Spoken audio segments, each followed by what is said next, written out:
tal? ¿Cómo está? Un gusto saludarle en este espacio de análisis Catalejo, que es una coproducción del Centro Universitario de Ciencias Sociales y Humanidades, el CUCH, de la UDG y Canal 44. Muchas gracias por estar con nosotros en esta emisión, en la que hablaremos sobre un tema en el que se va a cumplir ya 50 años de lo ocurrido en Chile el 11 de septiembre de hace 50 años. En unos días se estarán conmemorando este golpe de Estado en Chile. A 50 años del golpe de Estado es el título de esta emisión, y hemos invitado para hablar de este tema a la doctora Celia Magaña García. Ella es jefa del Departamento de Estudios Ibéricos y Latinoamericanos del CUCH. Doctora, bienvenida.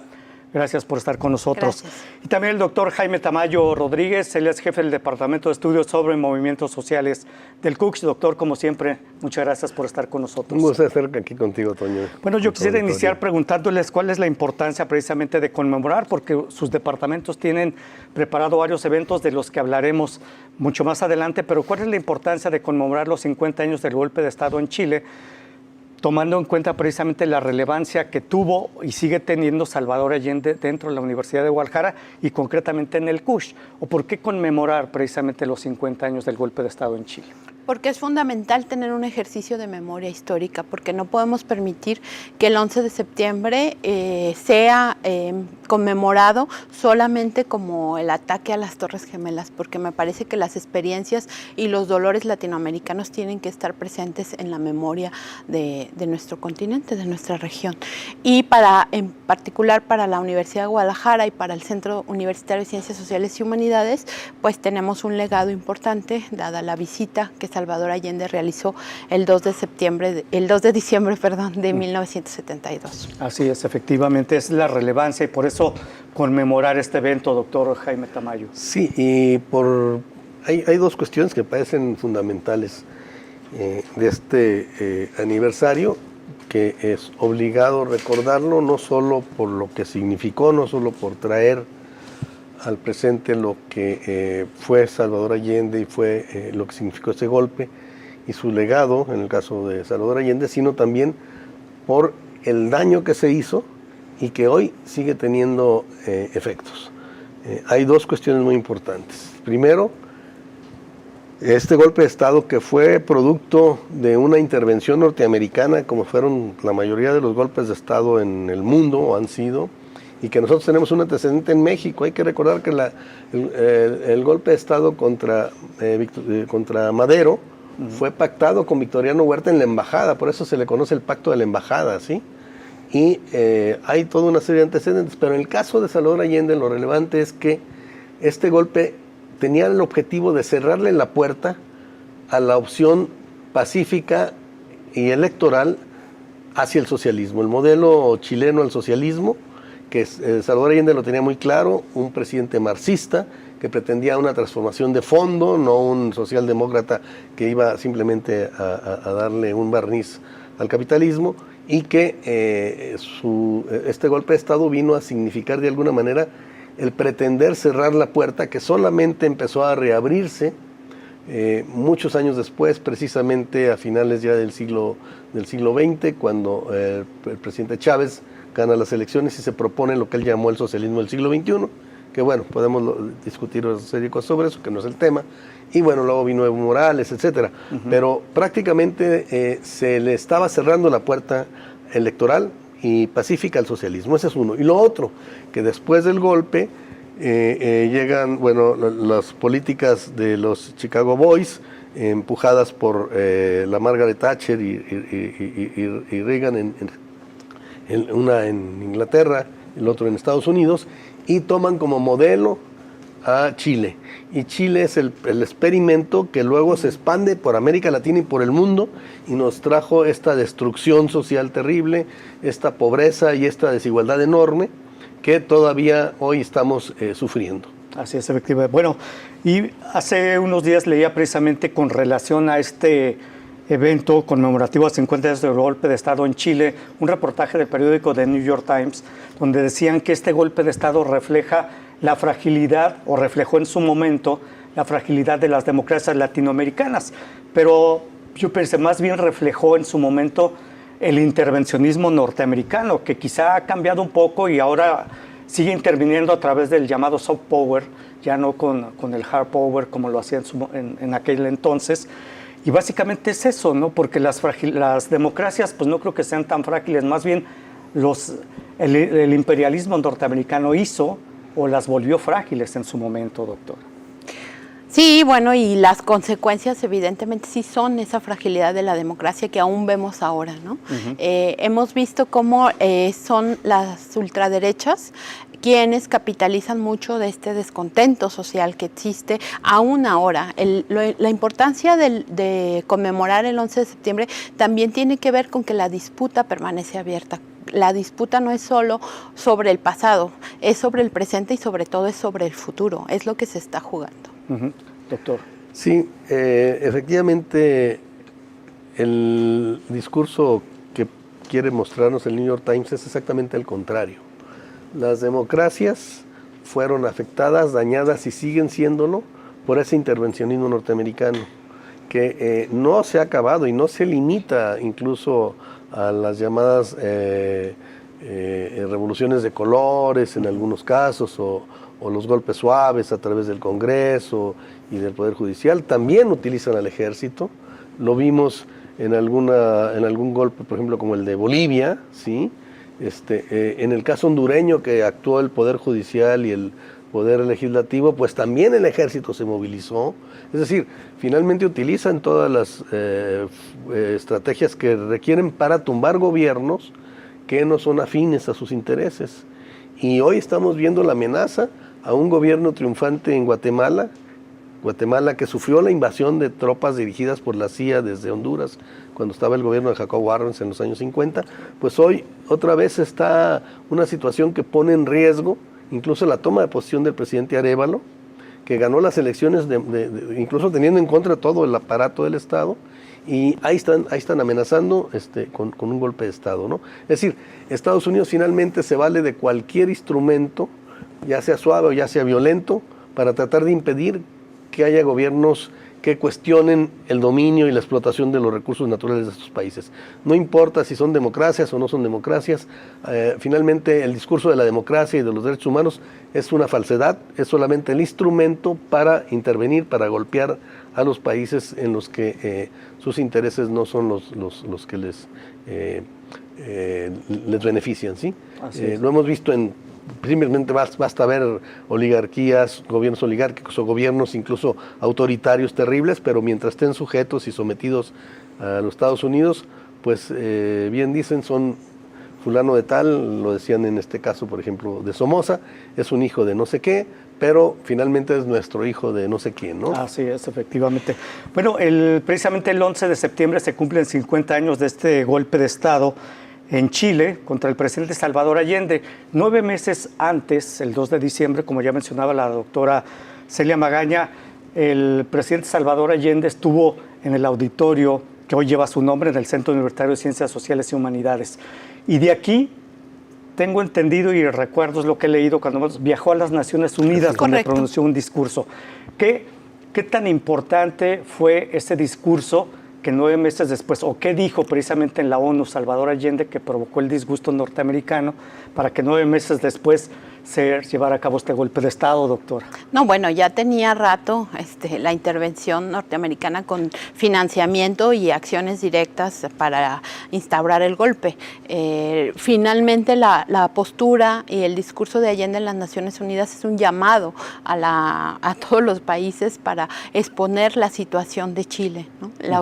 El ahogamiento económico en el que estaban sometidos. Él había decidido ya convocar a un plebiscito justamente, pero pues no fue posible, ¿no? Sí, hay que recordar que fueron 17 años de dictadura. Yo sí lo quería mencionar porque esto es importante, porque tendríamos que dimensionar que la mayor parte, como fue una política represiva de aniquilación total, la mayoría de las personas que vivieron en el golpe ya no están con nosotros. 70% de la población actual de Chile no conoció, son jóvenes y no conocieron esos hechos, no lo vivieron de primera mano. Así es. Permítanos, doctor, vamos a hacer una pausa breve, regresamos con este tema. Vamos a hacer una pausa, volvemos, esto es Catalejo.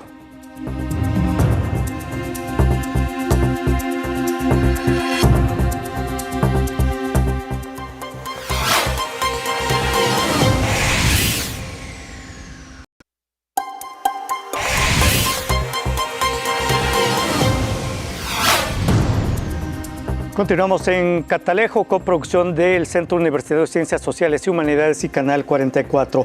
Bueno, el 11 de septiembre de 1973, precisamente en una acción militar llevada a cabo por las Fuerzas Armadas de Chile, conformadas por la Armada, la Fuerza Aérea, el Cuerpo de Carabineros y el Ejército, derrocaron al presidente socialista Salvador Allende y al gobierno de la Unidad Popular. Tropas del ejército y aviones atacaron el Palacio de la Moneda, la sede de gobierno, y Allende se suicidó mientras las tropas ingresaban al Palacio de la Moneda. Doctor, estamos hablando sobre este tema. La pregunta es porque también se ha especulado, ¿se suicidó o lo asesinaron a Salvador Allende? Y también lo de el discurso en la ONU, también estamos platicando sobre ese tema. Bueno, el discurso en la ONU es muy importante porque es también una forma de advertir al mundo que Estados Unidos está interviniendo de manera absolutamente irregular. En ese momento no había la suficiente información de lo que ahora se conoce, pero sí se sabía, por ejemplo, que la ITT, esta organización de telégrafos y teléfonos que tenía mucho interés, los grandes propietarios de las, hasta entonces o hasta antes de esto, de las compañías mineras, sobre todo del cobre, que había nacionalizado, que es para ellos como el petróleo para nosotros, en fin, y una serie de acciones que estaban llevando a cabo para tratar de influir en los militares, incluso amenazando a algunos. Ya había sido asesinado prácticamente recién electo Salvador Allende antes de tomar posesión el general Snyder, que representaba, digamos, el ala más constitucionalista. Prats, que entonces estaba todavía como jefe del ejército, prácticamente es obligado a retirarse y ahí sube esta porquería, digamos, escoria, ¿no?, militar, que representada por Pinochet, por Merino y todos ellos, y que van a ser los que dan el golpe. Pero es toda una estrategia armada de los Estados Unidos, y lo que hace Allende es denunciar que se le está tratando de impedir y de bloquear acciones pacíficas, legales, que está tomando, y que se maneja mucho. Bueno, es que Allende llegó con apenas poco la tercera parte de la votación, ¿no? Bueno, pero su votación aumentó. Recién antes del golpe había habido elecciones municipales y subió hasta el 44%. Entonces él estaba en un proceso de crecimiento en la aceptación social de las políticas que estaba aplicando. Esto por Estados Unidos no era aceptable, pero no fue aceptable desde el triunfo. Ellos trataron, por ejemplo, de convencer a la oposición incluida a la Democracia Cristiana, en este caso, que era el segundo lugar, y que su candidato, Rodomiro Tomic, correspondía a la izquierda de la Democracia Cristiana y se opuso al hecho de negarle la presidencia a Allende. De ahí, de hecho, algunos de ellos salieron y formaron Izquierda Cristiana y se incorporaron a la Unidad Popular de Allende. Entonces, al fallarles esto, empezaron a crear condiciones para provocar el golpe, para provocar el descontento, para aislar al gobierno de Allende, y Allende de alguna manera estaba señalando esto ante el mundo, ¿no? Entonces, esa es la cuestión. Y bueno, después viene precisamente el golpe, el 11 de septiembre del 73, y ahí vemos que recurren a todo, incluso bombardean el Palacio Nacional, la Moneda, y están dispuestos a asesinar, o en todo caso a detener y utilizar la figura de Allende, y Allende, en un acto muy valiente, decide no permitirles que tomen el control sobre su vida. Incluso hay una versión que se conoce de que Miguel Enríquez, del MIR, del Movimiento Izquierda Revolucionaria, que era un grupo partidario de una revolución más bien por la vía armada, pero que había aceptado el triunfo de Allende y que de alguna manera había puesto en vela las armas, ¿no? A diferencia de otros grupos de ultraizquierda que contribuyeron a crear condiciones para el golpe, habría que ver hasta dónde eran verdaderos provocadores, y bueno, la ultraderecha no se diga, ¿no? Pero Miguel Enríquez, hay una versión de que le habla por teléfono a Salvador Allende y le dice: tenemos un grupo que está en este momento en condiciones de ir y sacarlo y rescatarlo, y entonces le dice Allende: no, Miguel, yo voy a permanecer hasta el último momento, este es mi momento, y ahora sigue el tuyo, como diciendo, bueno, si después de nosotros, pues ya no queda más que la vía armada. No hubo condiciones porque el pueblo no estaba armado. Sí, y decidió suicidarse Allende. Así es. Aunque de cualquier manera, cuando ya estaba prácticamente, lo vemos cómo se sale armado y bueno, tratando de sostenerse hasta el último momento, y ya cuando está en una situación ya insostenible, pues decide quitarse Aunque la vida el plan para no inicial quedar. siempre fue asesinarlo, ¿no? De cualquier manera. Así es. Doctora. Y también creo que sería importante reconocer que claro que fue una intervención estadounidense, pero evidentemente los actores locales como la clase media y los empresarios tuvieron un papel fundamental. Y si la no, prensa. Sí, y la prensa, exactamente. Sino el Mercurio, el diario del Mercurio, que ha sido mostrado en un documental muy bueno que se llama El diario de Agustín, del documentalista Ignacio Agüero, que además filmó en dictadura y muestra todo este papel importantísimo del medio, del periódico, que sigue siendo uno de los más importantes aún ahora en Chile y en América Latina. Bueno, aparte de esa participación de los actores locales sin los cuales no hubiese podido haber sido operado ese golpe de Estado, evidentemente, aunque se le ofrecía a Allende la posibilidad de un avión, la información ha mostrado cómo esa opción en realidad lo que escondía era la estrategia de tumbar ese avión, ¿no? Entonces yo creo que Salvador Allende, con la talla del estadista que era y con el hombre congruente que fue hasta el último día de su vida, lo tenía muy claro. Claro. Bueno, precisamente este 50 aniversario del golpe de Estado que derrocó a una de las democracias más estables de América Latina. En ese tiempo instauró una dictadura que duró 17 años, como ya mencionó la doctora. Y bueno, esa dictadura encarceló, torturó, asesinó a miles de opositores.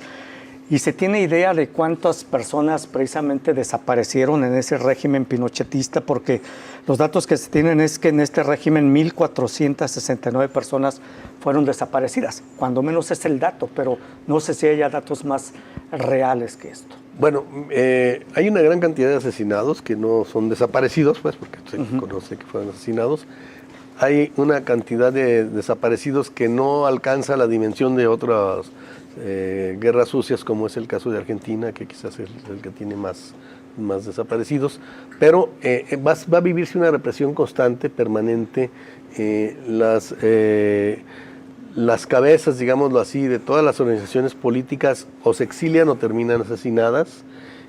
Hay casos incluso de la derecha, que después con un cierto arrepentimiento probablemente de haber avalado el golpe, como es el caso de Eduardo Frei, después se conoce Eduardo Frei el padre, porque luego el hijo será presidente de la transición. Le iba a preguntar si el presidente. Es el padre, que era la figura más representativa de la democracia cristiana y que luego empezó a tratar de condenar, pues, por lo menos los desaparecidos y los torturados. Pues fue asesinado en un hospital en el que era tratado. Y eso se conoce después. En ese momento simplemente se supone que no logra salir adelante del tratamiento. Es decir, manejaron hasta médicos y situaciones así. Lo mismo se dice de Pablo Neruda, etcétera, ¿no? Entonces, realmente la cantidad de muertos y desaparecidos realmente es difícil de saberla, pero sí es que se van contra todas las estructuras políticas, no solo del gobierno de Allende, no solo de los simpatizantes del gobierno de Allende, sino incluso de la oposición, en este caso la democracia cristiana, y de algunos curas, algunos sacerdotes que se oponían a las torturas, a los desaparecidos, etcétera, y por cierto también algunos miembros de ONGs extranjeras, norteamericanas, etcétera, que igualmente van a ser desaparecidos, ¿no? Así es. Bueno, y precisamente medio siglo después de esto, parece que el gobierno de Gabriel Boric pues lanzó una búsqueda de las personas desaparecidas, porque se dice que de estas 1.469 que di el dato, únicamente 307 han sido halladas, doctora. Sí, es correcto. El presidente Boric ha lanzado este programa nacional de búsqueda y diferentes acciones en busca de esa memoria. Hace unos días en el Estadio Nacional, que sigue siendo el Estadio Nacional, se convocó un acto de memoria para convocar a todas las personas que habían sido detenidas y que eran sobrevivientes de estas torturas, y la verdad es que mucha gente, fue mucha más gente de la que se esperaba, y pues sigue siendo una herida abierta en la sociedad chilena y en la sociedad latinoamericana. Sí, efectivamente. Y bueno, porque señalan que pese a 50 años de estos hechos y este programa de búsqueda del actual gobierno chileno, mucha gente se pregunta, bueno, pues ¿para qué? Porque prácticamente nadie salió vivo del centro clandestino Simón Bolívar que operó en aquel entonces, ¿no? ¿Tendrá alguna razón, doctor? Bueno, Obviamente... ¿O es un mero acto simbólico? Tiene un mensaje muy claro, ¿no? Es decir, es una condena... Doctor, lo voy a interrumpir, vamos a hacer una pausa breve, okay. Regresamos para seguir hablando de este tema. El tema en la emisión de hoy en Catalejo es a 50 años del golpe de Estado en Chile. Ya volvemos.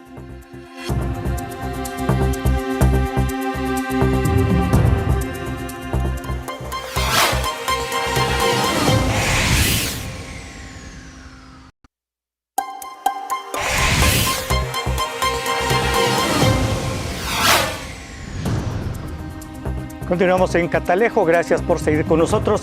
Doctor Jaime Tamayo, le preguntaba el significado precisamente de este programa de búsqueda implementado por el actual presidente chileno, Gabriel Boric. Bueno, obviamente es darle una respuesta a todos aquellos que están demandando la aparición de los restos de sus desaparecidos. Por supuesto que habrá algunos que nunca van a aparecer porque a la similitud de lo que hizo Hitler y que luego también aquí replicó la Federal de Seguridad de Noche y Niebla, ¿no? De que llevaban los paquetes, entre comillas, que arrojaban al mar, que eran los cuerpos o incluso a veces vivos, en zonas de tiburones, etcétera, y que pues nunca van a ser encontrados en ese caso. Independientemente de eso, hay la búsqueda de fosas donde pudieran estar. Lo hemos visto también en el caso español, ¿no? Donde finalmente se sabe que están en las carreteras, en las cunetas, etcétera. Entonces, seguramente habrá algunos, esperemos que sea una buena parte de los desaparecidos que aparezcan o que se les pueda encontrar de alguna manera, ¿no? Pero evidentemente se tiene ese sentido. Lo otro que sí no quisiera dejar de señalar es que hoy mismo todavía parte de la herencia del pinochetismo está viva en la Constitución. Hay una Constitución heredada en buena medida del pinochetismo, sí han hecho algunas reformas, pero no ha sido sustituida por una nueva Constitución. Lamentablemente hubo un gran movimiento para una nueva Constitución que luego no fue refrendada por la sociedad y después se nombró un nuevo constituyente donde la ultraderecha creció y está ahí presente. Y creo que ese es el gran peligro, también la gran lección que tenemos que tomar en cuenta, que hay una derecha y una ultraderecha que luego se revuelven, se confunden y que están poniendo en riesgo al mundo, porque podemos voltear a ver Europa y pasa lo mismo, y en América Latina, que afortunadamente hay una buena cantidad de gobiernos progresistas o de izquierda o como se les quiera ver, democráticos, pero que han surgido estas fuerzas de ultraderecha que parecieran reivindicar a las viejas dictaduras en cualquier país, ¿no? Ya sea Argentina, ya sea en el caso ahora de Chile, donde la ultraderecha está reivindicando la figura de este gran criminal genocida que es Pinochet, por ejemplo, ¿no? Sí, efectivamente. Y bueno, aquí de hecho tocamos ese tema. Recuerdo, ustedes participaron el fracaso de la constituyente chilena, creo que así titulamos esa emisión. Y precisamente a raíz de eso quiero preguntarles también, porque me llamó la atención, ahora que estuvo Michelle Bachelet en el centro universitario, un día después de que recibió el doctorado honoris causa en un evento organizado por usted, doctora Celia Magaña, pues Bachelet en su conferencia dijo que todavía en Chile hay mucha gente que considera el gobierno pinochetista o la administración, estos 17 años de dictadura, como de buen gobierno, ¿no? ¿Por qué? ¿Cómo podemos entender esa Exacto. barbaridad? Porque creo que hay una narrativa del orden, ¿no? De un gobierno que puso orden, que no tiene este contexto histórico, que no necesariamente toma en cuenta toda esta lucha, y que fue un presidente que fue electo democráticamente, que además siempre optó por una construcción y por una vía pacífica, socialista, profundamente democrático, y yo creo que eso es fundamental tenerlo presente. Ahora, evidentemente, eso es lo que está en disputa, y yo también recordaba un programa que tuvimos, no necesariamente el de la constituyente, pero sí el de Bukele. Me parece que esa atracción que tiene esta narrativa en el campo sociocultural de un gobierno que puede sacrificar incluso las libertades y los derechos para poner el énfasis en el orden, puede ser muy peligroso y puede tener un costo caro en cuanto a un piso mínimo de reglas democráticas. Sí, por supuesto, doctor. Sí, evidentemente el asunto de la seguridad es algo que cada vez pesa más, porque los gobiernos no solo los de la izquierda, que la izquierda quizá ha tenido poca capacidad de responder en estas situaciones, en el caso chileno también se está viviendo, pero también hay otra cuestión que no se nos debe olvidar, es la ultraizquierda o grupos realmente reprovocadores, ¿no? En Chile estamos viviendo también la presencia de grupos terroristas, y hay que decirlo así con todas sus palabras, que andan quemando templos, que andan poniendo bombas en hospitales, ¿no? No son los mapuches, no es esa comunidad, pero algunos de ellos pretenden representar a este grupo indígena. Entonces, esto lo que provoca es una reacción de la derecha diciendo, ya ven, no pueden resolver esos problemas y esos son sus propias criaturas. Entonces, creo que tenemos que tener mucho cuidado con la ultraderecha, pero también con esta ultraizquierda terrorista que de repente surge y que pareciera incluso responder a posiciones más bien provocadoras. En algunos casos se sabe que detrás de ellos están grupos de la derecha finalmente, ¿no? Sí. Y que nos deja un escenario en el que hay tantos ecos para la sociedad mexicana en la actualidad. Yo pensaba en todas las mujeres chilenas, madres buscadoras, que desde entonces hacían acciones políticas relámpago, con muchos riesgos y con mucho cuidado, pero que denunciaban justamente esas desapariciones de sus hijos, de sus maridos, de sus seres queridos, de las hijas, y que ahora vemos un profundo eco en la sociedad mexicana también con las madres buscadoras. De hecho, es lo que le iba a preguntar, era el siguiente, pues le iba a comentar yo, por ejemplo, en este programa que ha implementado el gobierno, pues prácticamente este esfuerzo de encontrar los desaparecidos, como supongo en todos los países ocurre, recae en gran medida en los familiares sobrevivientes, en su mayoría mujeres, ¿no? Y en Chile, pues realizaron huelgas de hambre, llevaron los casos hasta los tribunales y hasta ahora solo en casos judiciales se han identificado algunos lugares de entierro o donde se han encontrado a familiares desaparecidos, ¿no? Pero el esfuerzo siempre recae en las mujeres. Sí, por eso es importante la decisión del presidente Boric de que el Estado asuma esa responsabilidad, porque no la ha asumido prácticamente en ninguna parte. Bueno, en España lo han retomado también, ¿no? Pero me parece que es muy importante que el Estado, que de alguna manera en esta parte de la guerra sucia, de estos desaparecidos, digamos, de la izquierda, o de los productos de las dictaduras, el Estado que es responsable sea también el responsable de buscarlos, ¿no? Porque se ha dejado precisamente en manos de los familiares y especialmente, pues sí, de las madres y de las hermanas. Mayoritariamente son las mujeres las que están encargadas en estos países de buscarlas. Creo que el Estado debe responder y eso me parece una buena medida. Habrá que ver hasta dónde pueda llegar también.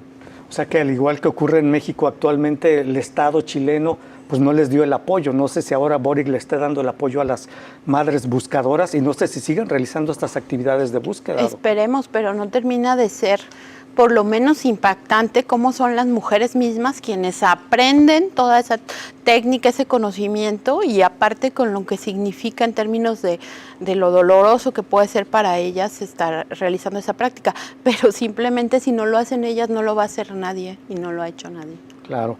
Y bueno, otros países sudamericanos que fueron gobernados por regímenes militares en la década del 70 y 80, pues también han tenido relativamente un éxito desigual en la recuperación de sus desaparecidos.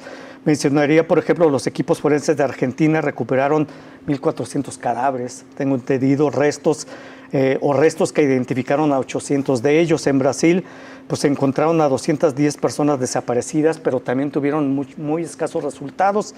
Y en otro lugar, en Paraguay, por ejemplo, el organismo encargado de encontrar e identificar a 336 desaparecidos solo consiguió identificar a 34 personas. Así en los gobiernos militares ha sido la historia. Sí, pues estamos hablando precisamente, y hoy más todavía, de alrededor de 50 años, ¿no? De estas dictaduras que se dieron en los 60, es decir, en Brasil a finales de los 60 o desde el 65 hasta los 70. Y entonces, pues cada vez más difícil, porque hay cada vez menos testimonios, menos condiciones para encontrar precisamente eso, pero creo que lo importante es que sí hay una decisión de Estado y que el Estado se aboque a buscar y a tratar incluso de encontrarlos hasta en los cuarteles, porque sabemos que en el caso, por ejemplo, de México, muy probablemente en los cuarteles militares puedan estar algunos de los restos de los desaparecidos, o incluso algún desaparecido todavía que tengan ahí escondido, ¿no? Dañado, qué sé yo. Y en Chile, en los cuarteles militares podría ser. En Chile tendría que ser también. No solamente hay una villa por ahí, por cierto, que era de alemanes con una ideología muy nazi, cuyo ahora un exponente, hijo de una de las figuras más relevantes de entonces, encabeza el ala ultraderecha chilena, ¿no? Y también ahí se han encontrado estas situaciones, porque ahí se dieron torturas, desapariciones, etcétera. Entonces hay espacios que pueden buscarse otra vez. Bien, gracias, doctor. Vamos a hacer una nueva pausa. Regresamos a Catalejo, coproducción de Canal 44 y el CUCH. Ya volvemos.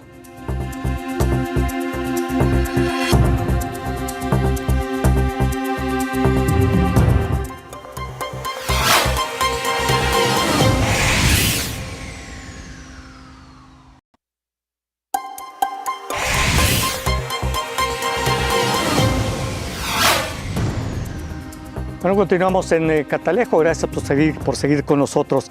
Bueno, el plan de gobierno de búsqueda de personas desaparecidas durante la dictadura militar pues va a centralizar, digitalizar los enormes volúmenes de expedientes judiciales y otros archivos que están dispersos en organismos gubernamentales y organizaciones de derechos humanos.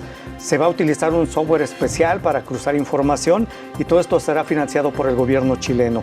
Pero resulta que durante décadas el sistema judicial chileno estuvo paralizado por una ley de amnistía de esa época de Pinochet que impedía procesar a los responsables de abusos contra los derechos humanos cometidos entre 1973 y 1978.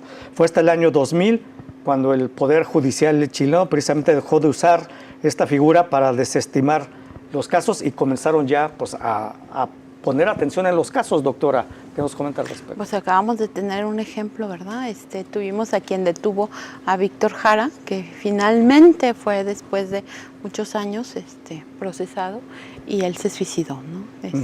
Se acaba de suicidar hace algunos días. Entonces, claro que la impunidad es necesario ser mencionada y es necesario ser combatida, porque aun cuando muchos de las personas que perpetraron estos atroces crímenes ya no estén entre nosotros, creo que es muy importante que la justicia lleve su proceso. Sí, doctor. Sí, efectivamente. Bueno, creo que ahorita es la noticia el asunto de Víctor Jara. Son 5, uno de ellos se suicida, que era el más importante, y otros 4 están procesados y así fueron ya sentenciados incluso, ¿no?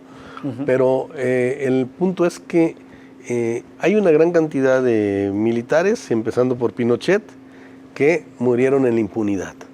Que ya no hubo manera de sancionarlos, que en algún momento dado fue detenido, incluso en Europa, por un juez español y al final fue liberado. En España se hizo el tonto, que tenía problemas de demencia senil y bueno, nunca se le procesó al final. Y así tenemos militares, digamos, que fueron grandes torturadores, que cometieron grandes crímenes, porque no solamente los cometieron en Chile, los cometieron afuera. Los cometieron, por ejemplo, en Argentina, donde mataron al general Prats, ¿no? que estaba allá con... o al embajador, al que había sido embajador y secretario de Relaciones de Allende en Estados Unidos, a José Toa, ¿no? Y así los tentáculos, digamos, de la DINA, que era la organización policíaca de policía política de Pinochet, pues se extendieron por el mundo y persiguieron a los que habían sido parte del gobierno de Allende o que podían representar a una oposición en el exterior simplemente. Y fueron ejecutados, fueron asesinados. Se ha considerado que el asesinato de Olof Palme, muy vinculado a la lucha contra la guerra en Vietnam, pero que también condenó el golpe de Estado en Chile, etcétera, se ha señalado mucho a la CIA, pero también se ha señalado la posibilidad de que pudo ser los sudafricanos o el mismo gobierno de Pinochet.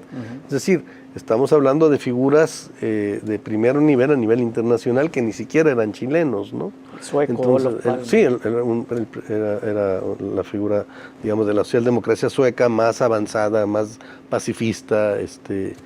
Había sido amenazado un par de meses antes por el propio Kissinger, por su oposición a la guerra de Vietnam. En fin, hay por lo menos 3 vertientes por las que pudo ser asesinado, pero una de ellas es precisamente la chilena.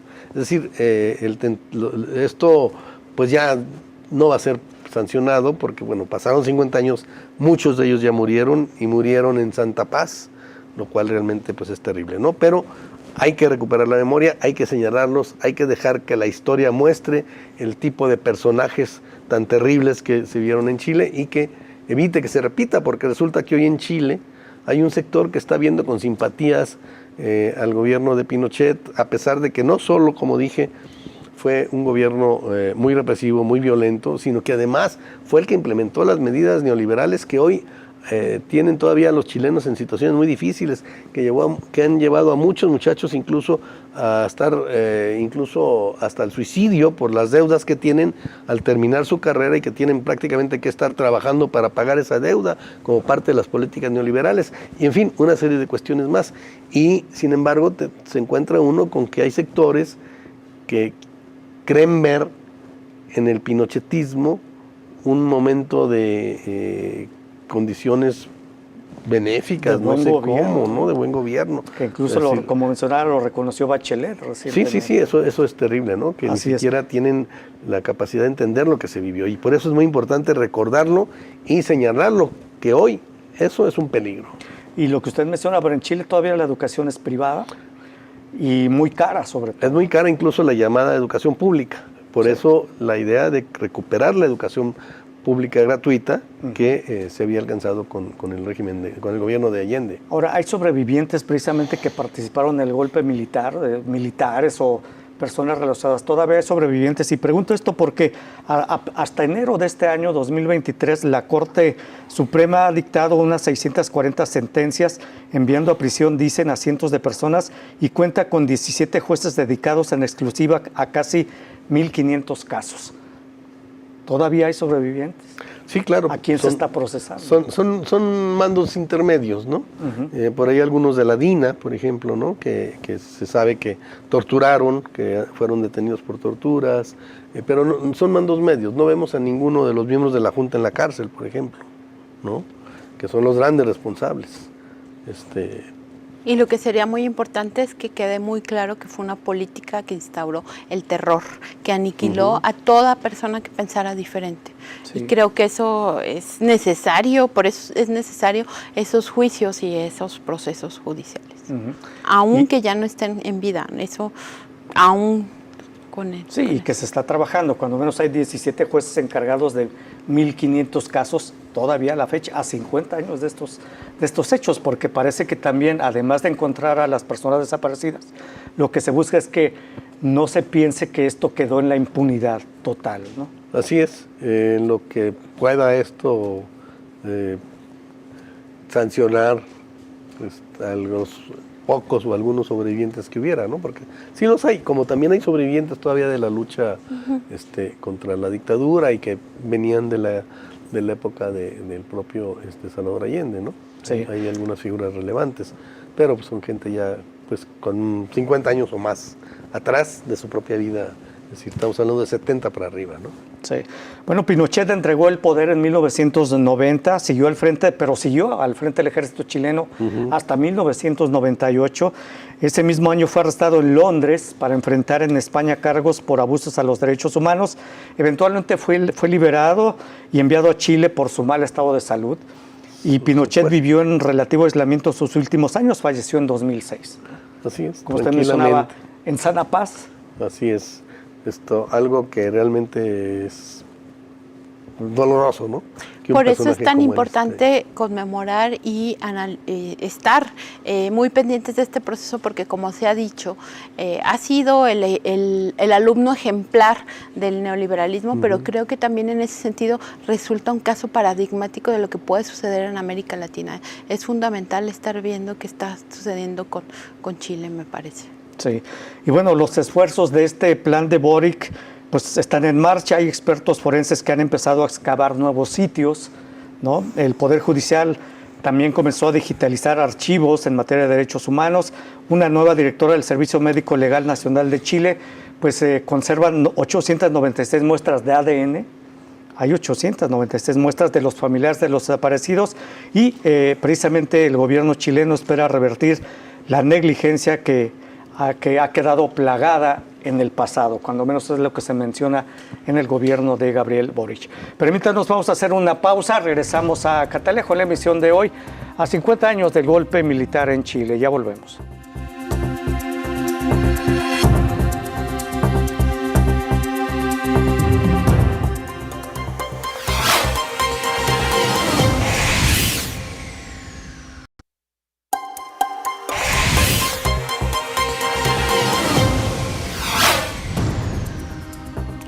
Bueno, llegamos a la parte final de Catalejo. Algunas consideraciones relacionadas con este tema.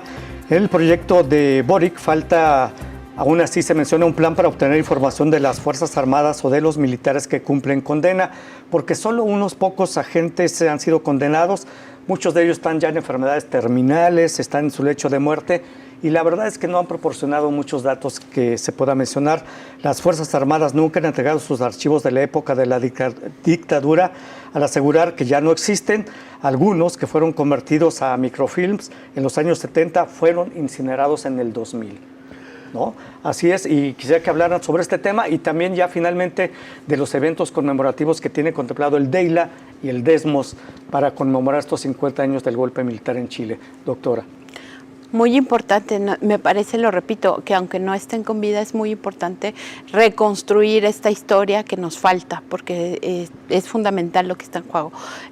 Respecto a los eventos que tenemos organizados junto con el DESMOS y el DEILA, tenemos una guardia de honor que va a ser este lunes 11 de septiembre a las 11 horas y posteriormente tendremos una mesa de análisis justamente para abordar esta conmemoración de los 50 años. Uh-huh.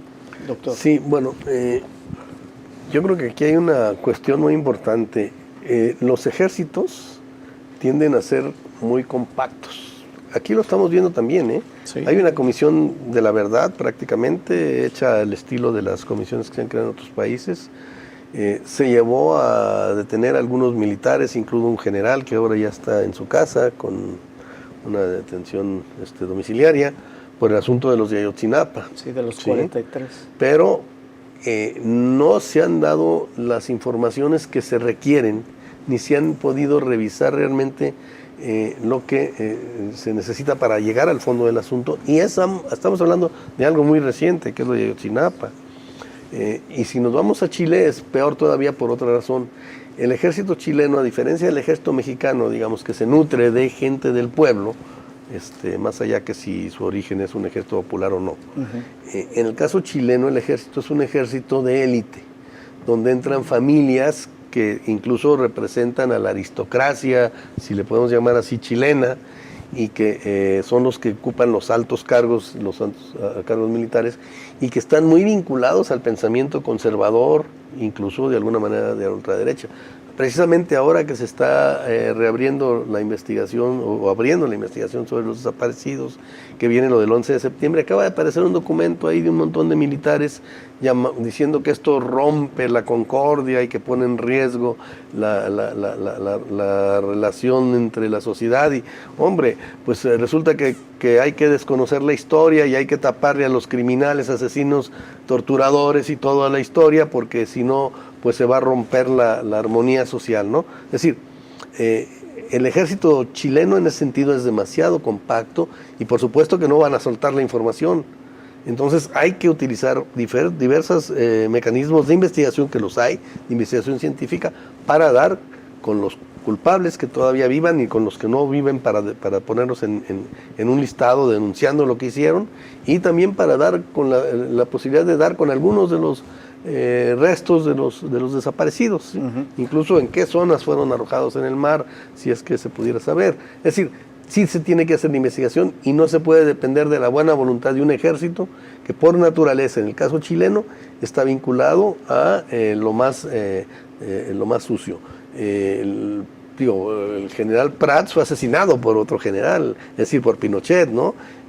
Y así, en ese sentido, ellos tienden a protegerse y nunca van a dar la cara y a entregar información, al contrario, porque sí actúan como un grupo muy compacto, como una especie de mafia, Y entonces hay que romper eso y hay que penetrar, y algunos generales que no participaron del golpe, pues fueron torturados hasta la muerte, como el general Bachelet, padre de la presidenta Bachelet, por ejemplo, ¿no? Sí. Entonces, y sobre eso, pues, se sabe que uno de los torturadores, por cierto, que había sido uno de sus amigos y compañeros de la escuela, ¿no? Es decir, van más allá de las lealtades personales, estas lealtades, digamos, que tienen como gremio, como grupo. O sea, para el golpe militar se puede hablar de que también había pues gente que fue desleal con el presidente Salvador Allende. No, pues por supuesto, los golpistas. La deslealtad.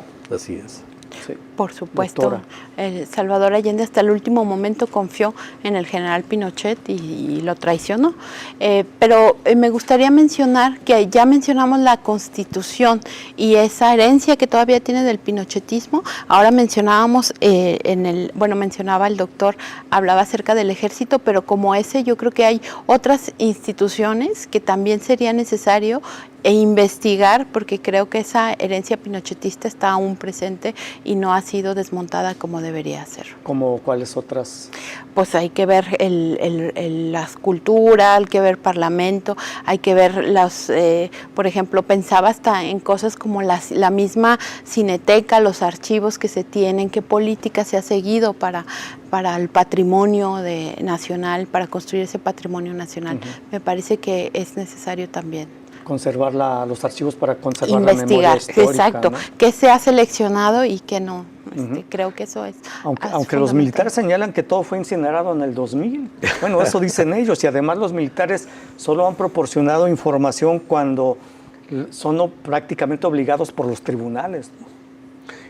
Y la información que han querido entregar, ¿no? Porque sí, claro. Obviamente hay mucha que seguramente no están entregando, o que la están destruyendo, o que ya la destruyeron también, con el mismo sentido. Entonces, no se puede esperar, digamos, de una institución que demostró, porque además no hubo prácticamente disidencia, no pasó lo que en la República Española, ¿no? Donde varios generales se quedaron del lado de la República y se opusieron al golpe, porque en un principio era un golpe militar promovido por los nazis, por Alemania, que movilizó a Franco hacia territorio español desde África, y que, pues hubo militares que se mantuvieron del lado de la República. Pero en el caso de Allende, pues prácticamente no hubo militares. Es más, se esperaba que Prats encabezara un movimiento y que estuviera en las montañas, y Prats se va del país. Y no hay ninguna respuesta entre militares, mandos medios, etcétera, que uno habría pensado en otro país, pues que quizás se hubieran opuesto al golpe, ¿no? Entonces eso nos hace ver como un gremio demasiado cerrado, y claro, como digo yo, en el caso del ejército chileno además está muy vinculado a la oligarquía, ¿no? Sí. Muy bien, pues muchas gracias, les agradezco que hayan estado con nosotros para hablar de este evento conmemorativo, recordar los 50 años del golpe militar en Chile y de los eventos que el DEILA y el DESMOS tienen organizados para el 11 de septiembre. Sí, por cierto, habrá algunos otros eventos también. Estamos viendo la posibilidad de que venga una diputada muy reconocida en la lucha social, que es Carol Cariola, y el secretario general del Partido Socialista Chileno, que estuvo desde la época de Allende, que es Camilo Escalona. Entonces, vamos a ver, quizás habrá algunas otras actividades, ¿verdad? Y en la FIL, también habrá un evento que... El Encuentro Internacional de Ciencias Sociales en esta emisión estará dedicado también al golpe. Al golpe militar. Muy bien, pues ahí está la invitación. ¿Esto de los diputados que menciona serán posterior al 11 de septiembre o el mismo día? No, después. Después, posterior, o sea, varios tienen eventos. Que estar allá el 11, luego otros eventos y lo de la FIL. Así es, para cerrar con la los FIL. eventos conmemorativos. Muy bien. Pues doctora Celia Magaña García, muchas gracias por estar con nosotros. Gracias. Doctor Jaime Tamayo, como siempre, muchas gracias. Un gusto estar aquí. Y gracias a usted. Nos vemos y escuchamos en la siguiente emisión de Catalejo. Hasta luego. Muchas gracias.